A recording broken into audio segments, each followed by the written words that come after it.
What color do we want to make the lights? I feel like that looks fun.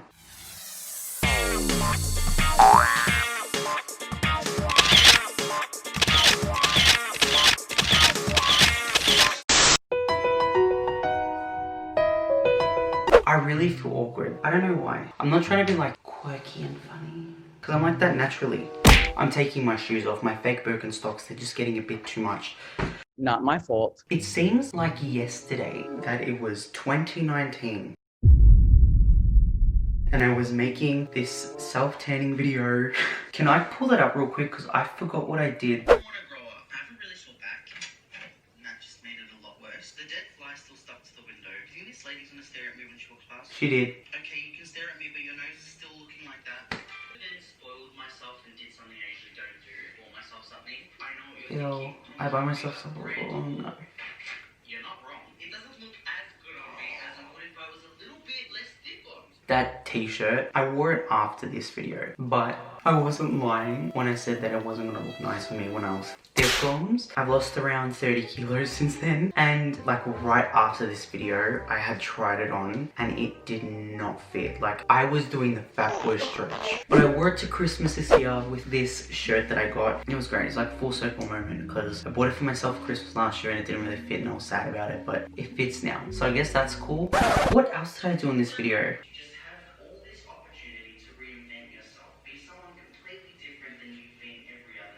Okay, wait, there's a funny story behind why I did that. Teal's stepdad watches my videos and he gave me like this idea. He's like, you should put like fake tan on, like it would be really funny to do that for a video. So like I wanted to incorporate that. Don't do it. Actually do it. It was fun, but it didn't come off and that was way too dark for me.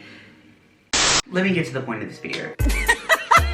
I feel like we've all been like on this collective thing this year. I don't want to get too deep because it's deep but it's not too deep. You know, it's deep but it's not. It is but it isn't.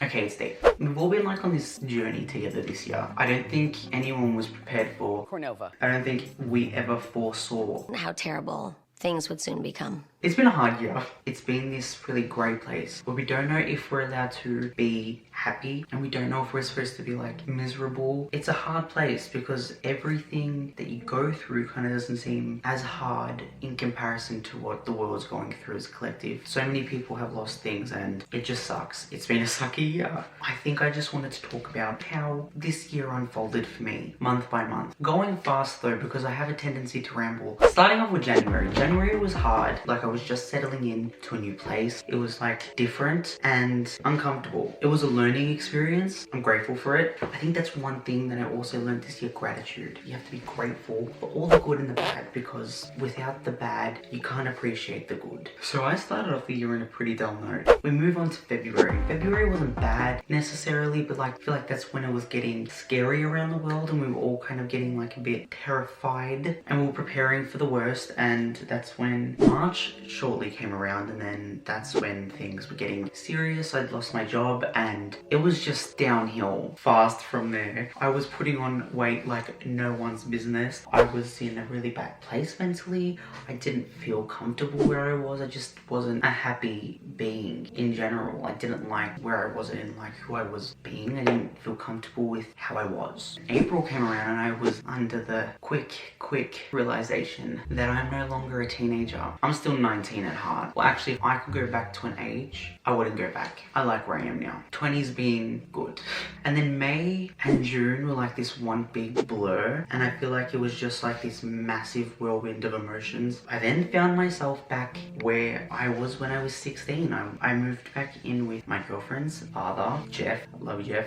Hello. And that's been great. Then July came around. July was kind of crazy. I don't know if I should talk about this or not, but like I got like emailed to be on like a reality TV show. I went through like a little bit of the process to be on the show and then I didn't get through.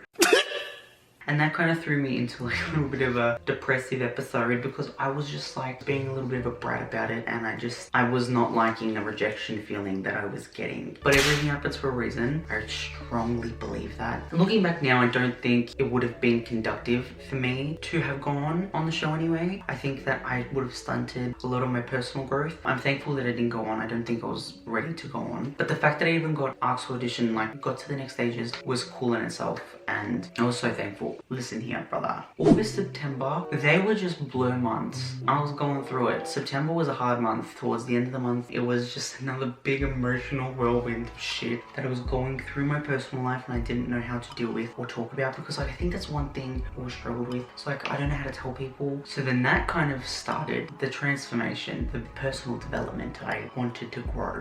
And then October, November, and now here we are in December. And I've, in these past 3 months, just been growing and learning and really focused and rebuilt myself, because I feel like that's the one thing that this year was like the reoccurring theme. Was like I felt constantly like knocked down and get back up. Like I don't think I was ever putting the pieces back properly. It was getting harder to put the pieces back together. And then I think I did. And I feel the best I've ever felt. I feel great. Don't open bear. She's got a point. She's an icon. She's a legend. And she is the moment. Now, come on now.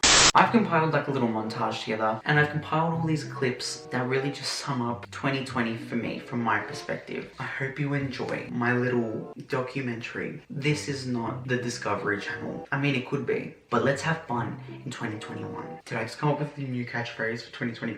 See, this is why I feel like I'm special. Enjoy the little movie that I've made. If you want to see more explicit videos. I don't think I'm built for OnlyFans. I don't think I could do it. Okay, I love you. Enjoy the little montage. Bye. I'm here to advise you that we now have a confirmed case of the 2019 novel coronavirus in Victoria, the first case in Australia.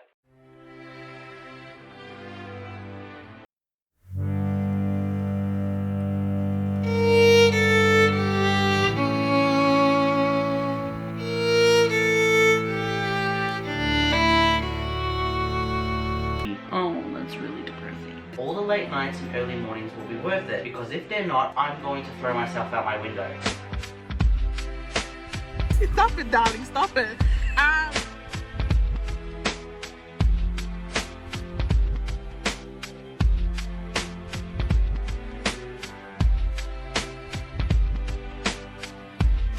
That's so cool. Thank you so much, Nikki, my friend.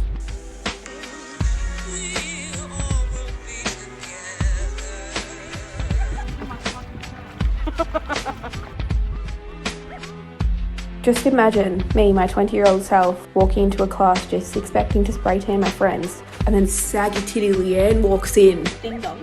Ding dong.